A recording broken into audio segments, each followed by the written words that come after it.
everyone, it's Brandon and Chris from the Tech Department with your Digital Media Minute. Extra, extra, read all about it.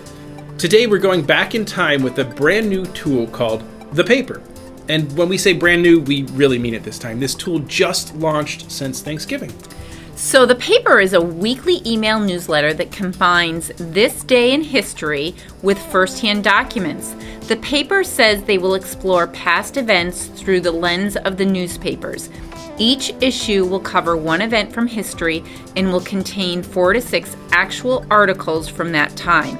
And they'll connect past events with today's news.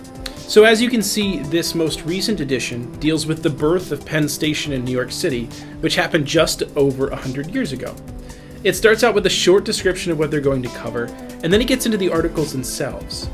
Now this is where it gets really cool. As you can see, they've transcribed the original articles to make them easy to read and add to research papers. At the end of each article, there's also a link to click so you can look at the old one. The originals are not that easy to read, but it gives you a great idea of the article's layout. And the other nice part is this is very visual. Along with the articles, there's things like an old advertisement, there's photos, and it's laid out in a way that really makes the newsletter inviting to read for someone who's not that interested in history. And might I just add, Brandon, this all goes along with our primary source documents, and you got it, the way students are assessed.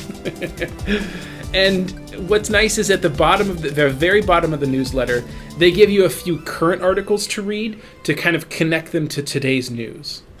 So check it out. To sign up, head to papernewsletter.com and enter your information. You will get their latest issue right away and then a new one each week.